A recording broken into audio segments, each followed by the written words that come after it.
video walkthrough on Coleman toy hauler. So we'll start in the back. You're pre-wired for a backup camera. You don't actually have the backup camera, it's just pre-wired for one. So if you choose to have us install one, we can definitely do that for you. It just replaces that little black piece there with the camera. It comes with a screen and all that. The screen goes in your truck. Then it uses power from those marker lights up there. So your running lights on your truck, you turn those on, turns the camera on, screen turns on, all that. Toy hauler door is really easy to open and close. Use your keys, unlock these, pull this out, these pivot down into the side, and then the ramp is spring assisted, so it's easily a one-person job. We can't really open it now because the door is there, and even if it was open, got a trailer in the way, but it's super simple to use, and we'll show more of what it looks like on the inside. Snaking around to the side over here, got a cable inlet, so if you're going somewhere that provides cable, you can hook it up through there, and that's nice. You don't have to use your antenna. Most places don't have cable anymore, but sometimes you will up to a site and you'll see some coax there. Come to the back. Got your gray tank. And don't worry, this will be washed and cleaned before you receive it. Hopefully, excuse me. They'll clean it, get it good for you. Got a gray tank right there. So that's your drain for your gray tank. You hook your hose up there, pull that. That's gonna dump your gray tank. The one for your black tank is up over here. Always make sure your valves are closed before you take your caps off. Then I would recommend hooking your hose up to the black tank, dumping that, letting that get all dumped, picking it up, picking your hose, moving it over here, and then doing your gray tank second. Then that gray tank water will flush out your hose, and then you don't have to carry around a stinky hose. City water connection. So if you're going somewhere that provides water, this is where you hook it up, and you run off the city water pressure. You won't have to worry about running your pump or anything like that. 50 amp shore cord. This is your shore cord. It'll come with a unit. You can see it's quite long, about 25-30 feet long. And then you can even you put it in here, twist it, and then you can line these little tabs on the side up. Just screw it, and then you can screw it in like this to keep anything from accidentally unplugging it. Your slide seals, I recommend checking them a couple times a year, making sure they're still kind of rubbery and flexible. They're not dry or cracked or anything like that. And then I recommend doing what's called a slide out maintenance, either having us perform it or doing it yourself. I recommend doing that once a year. What we do is we put some conditioner on the seals, and then we put some dry lube on these rails.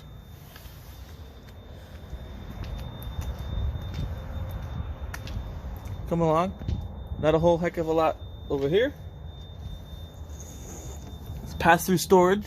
Some crank handles right there. That's a manual backup. That's the backup crank for your jacks. You can see kind of slots in there right there. That's what that's for. And then the other crank, there's a little silver crank over there. That's a manual backup for your tongue jack. Got a lot of good information here. Unloaded vehicle weight, gross vehicle weight rating.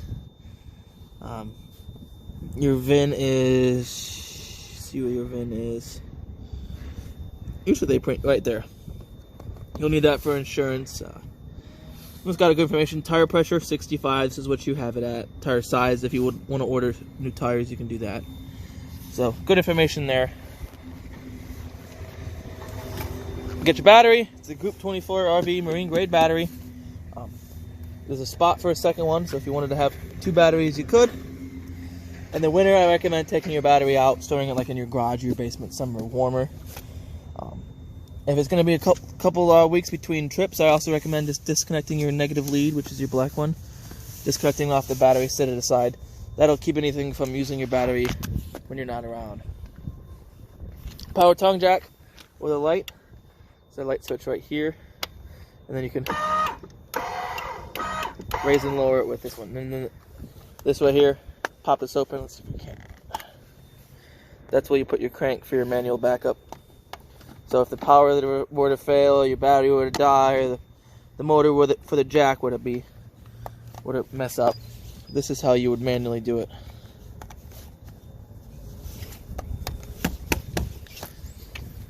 You got your propane tanks right here. You can unscrew these right here. A little hard to do one-handed because sometimes you have to push down on this and loosen this. The easiest way to show people is to take the cover off. So I'll set the camera down for just a second.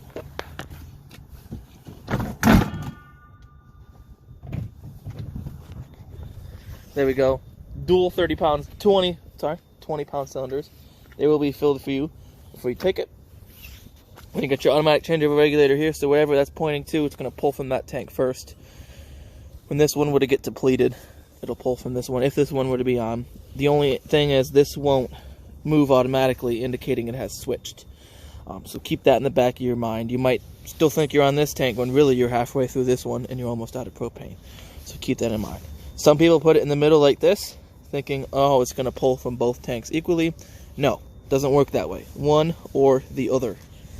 And then some people crack the tanks only halfway, thinking they're going to conserve some propane. Nope, it's all the way open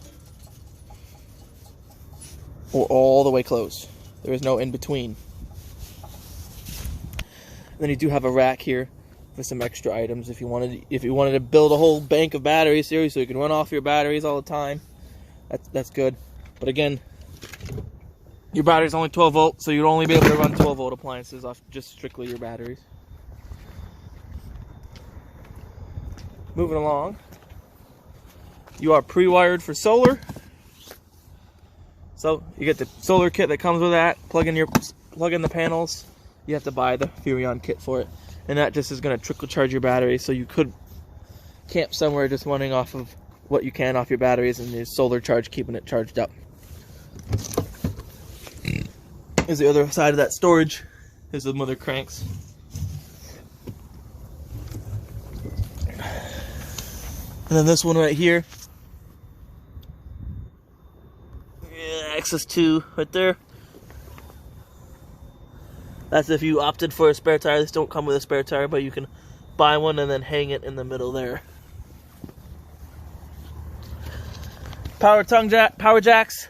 The front ones work the same as the back, so when we get to the back, we'll just we'll show you where they are, but we won't demonstrate them. So it'll do one at a time.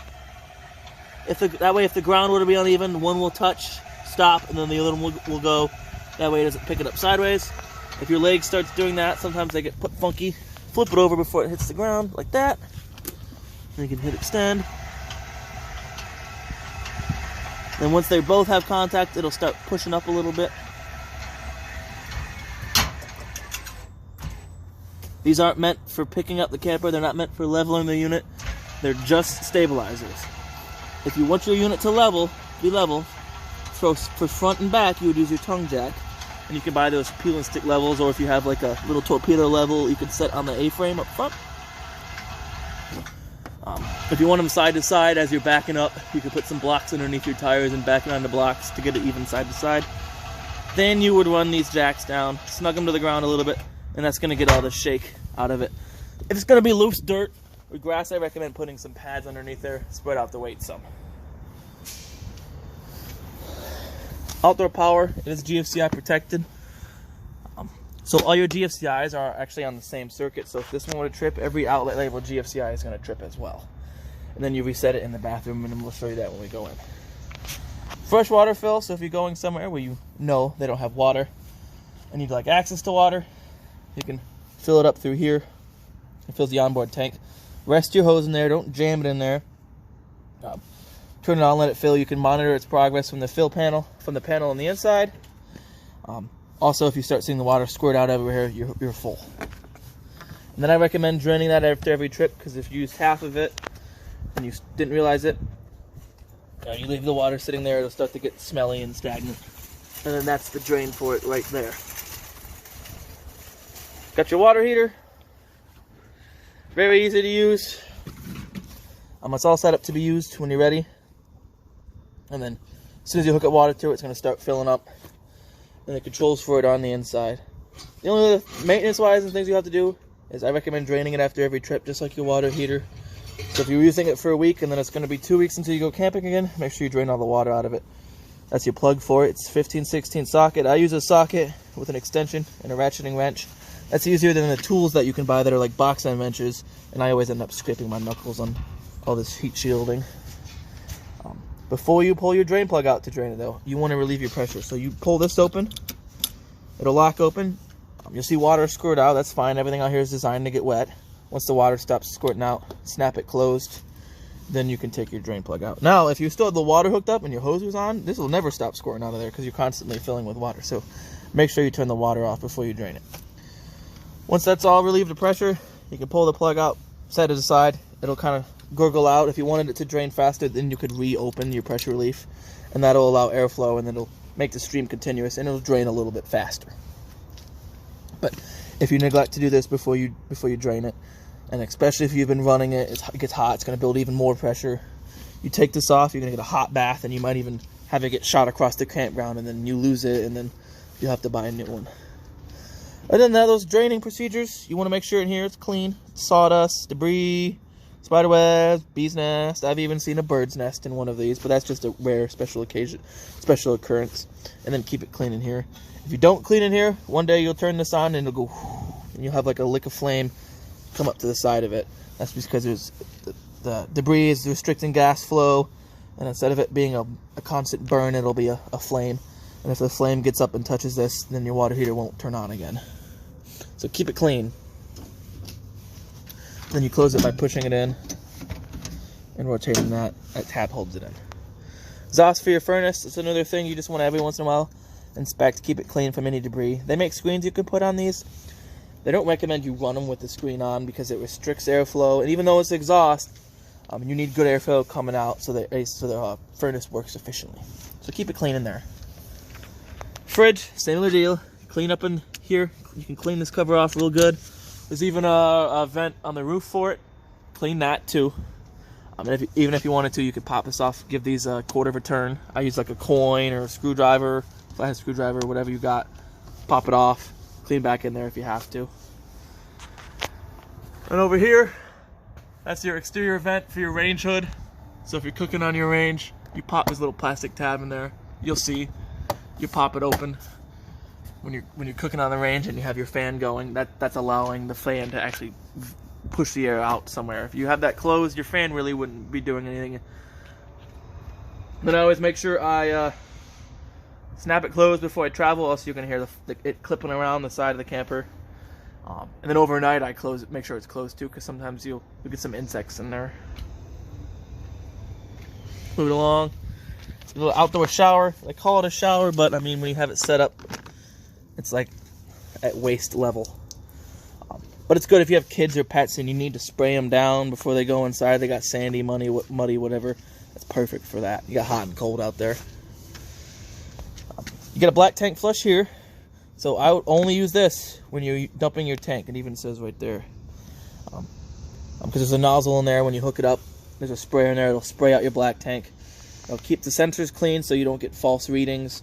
It'll keep it from smelling bad. I recommend doing that every time you dump. A lot of dump stations have a hose there already. So you can wheel your hose to this side of it, hook it up, open up your black tank, and then turn on the hose. It'll spray everything out, flush it out. And then I would do that. I recommend using your hose and then a clear little coupler, and then put that onto your drain. That way you could see it. And I do mine until I see almost clear water come out. That way you know you got a lot of the debris out of the black tank. And then you have your other switch for your rear jacks, and they work the same way as the front ones.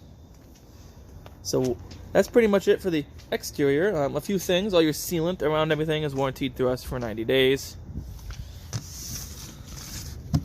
So after those 90 days, it's on you to take care of it. Then your roof's got its own warranty, and the only way to keep the warranty on your roof is proof of regular maintenance. So I recommend, there's no ladder on this unit, so they don't build it to be a walkable roof, but you can get up there. If you need to, I recommend sitting, kneeling, crouching, getting a foam pad or something to spread out your weight. And what you're looking for is tears in the rubber roof or gaps in the sealant. Take pictures and note it. If you fix it yourself, keep your receipts. Keep all that documented so you can keep, if you see something wrong with it and you have proof of all this of regular maintenance, then warranty will cover it. But if a couple years down, 8 months down the line, you haven't touched your roof, you haven't done any maintenance to it, and you see a tear in it, you might not get approved by warranty because that's customer maintenance. So we'll come back on the inside, and we'll start in the bedroom. So your bedroom lights, you just turn on the fixtures themselves. I won't point the camera at it because they're all LED and they get bright pretty quick. Yeah, either side of the bed you have an outlet, dual USB ports. Just good, charge your phone at night. You can have other things plugged in at night if you needed to. Underneath your bed you got a little light there too.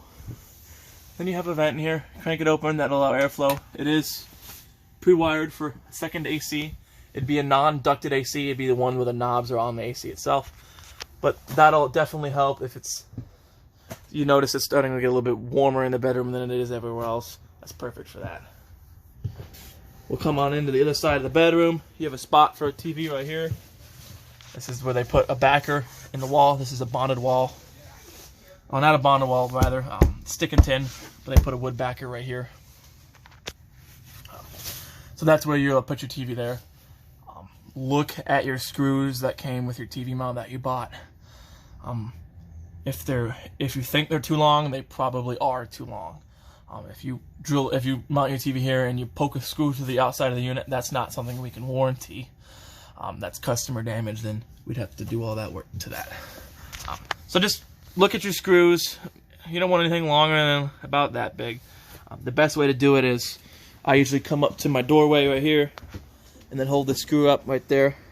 If it's wider than this, it's wider than the wall, and that's too big. And then you have a spot for coax and then power for your TV there. Both these doors slide. You unclip them right here. And then the door slides. They don't lock closed, but they do latch open. Always latch them before you travel, because if you forget, these doors are swinging back and forth, you might put a dent or a hole in the wall from the door hitting it repeatedly. Here, spot for another TV, so we can put a little bit bigger TV in here. Then you have a spot to plug it in and hook it up here.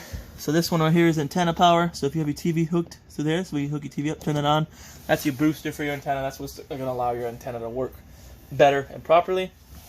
This one is Wi-Fi power. If you have the WineGuard Wi-Fi booster installed, this one is partially, set up for it. Doesn't have one. If you opted to buy one, you can. Below that, you got your radio. Very simple. You got on or off. Got your volume.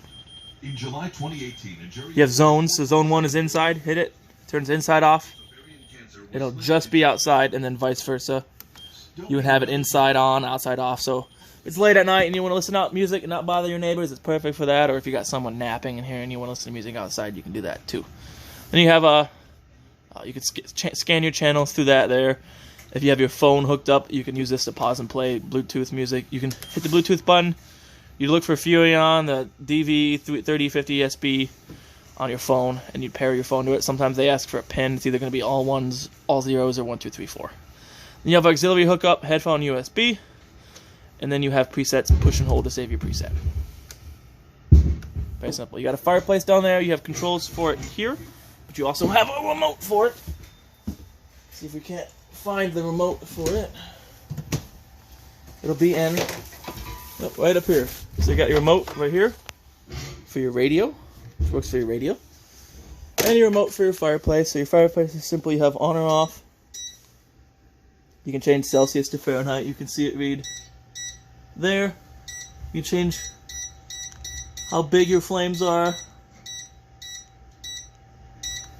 You can change your timer, so you can go from 1 hour, I think, all the way to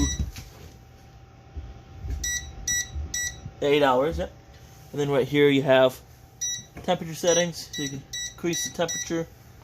And then, yeah, very easy to use. And then power again, turns it off. This only works when you're plugged in. It is an electric furnace, or fireplace rather. You got your another GFCI outlet here, dual USB ports here.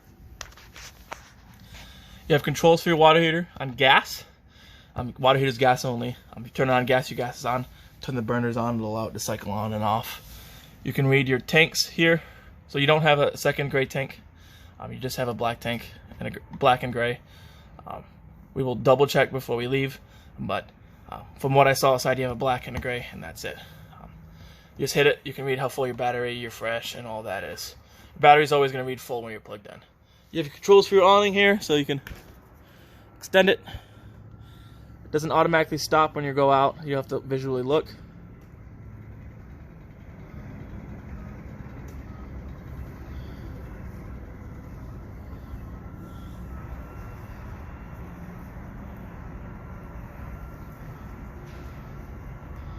And then when you see the bare tube and the flap kind of flap down, boom, awning's all the way out.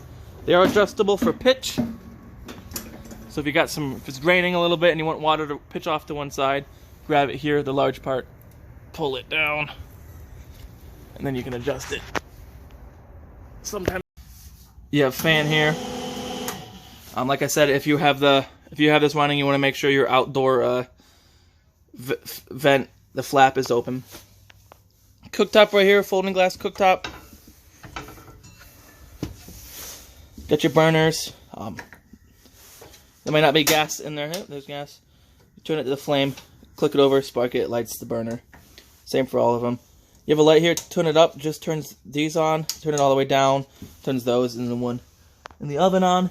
And then to light your ovens a little differently, you put it to the flame right here, push and hold that, that's your pilot. And then as you're pushing and holding that, you spark it.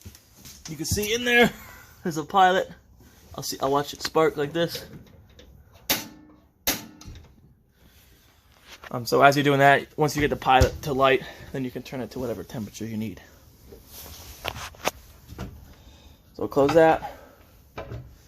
Fridge, super simple. We have one button, auto on or off. Its default mode is auto. It'll default to 120 volts, so when you're plugged in, that's what it wants to run. If you were to get unplugged or lose power, it's going to switch to running off of propane.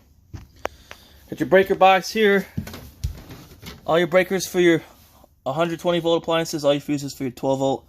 So you have 15s and a 10. Definitely recommend carrying some spare fuses with you. Got your thermostat right here. They call it capacitive touch, so you just touch it right there. Tap it. First thing it'll ask is auto, high, or low. Auto is that's the one I recommend. It's gonna regulate whatever temperature you have it set at, allow it to cycle on and off, keeps your AC from freezing up. Hit it again. Oop. See, the trick with these, sometimes if you double tap up and down at the same time, it switches to Celsius. See, there you go. So the first thing is, it'll be cool, so you can set it all the way to 55. Hit it again, go to furnace, your furnace goes all the way to 90. Very easy to use.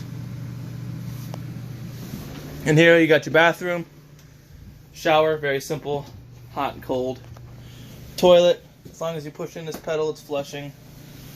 Got your light in here. Got a fan in there right there.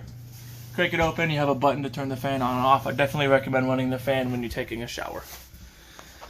Resettable GFCI here, so any outlet with a GFCI label on it, if it suddenly stops working, you probably tripped it, come in here and reset it. Other than that, a lot of storage in the bathroom. So we'll come into the back now. You can get into the back from the other door. Then you have lights in the ceiling. You have another spot to mount a TV, same coax, same GFCI outlet. Storage there, light underneath there, more GFCI outlet there. Plenty of tie downs on the floor. These turn into beds. It's kind of hard to do one-handed, move this table on that, but you can pop this table up, set the legs aside, set the table aside. These work like jackknife couches, so you just lift up on the front, then eventually lay flat, then you can have them both lay flat to create a big platform. These also fold up, so once you have them laid flat like a bed, you can lift the whole thing up. It'll lean up against the wall, and then you strap it down with these straps. And that's what's going to allow you to be able to pull large things in here. If you got dirt bikes, four-wheelers, golf carts, perfect for that. Yeah, and then 2 lights on either side. Again, you click the lights on and off from the fixtures themselves. And that concludes the interior tour.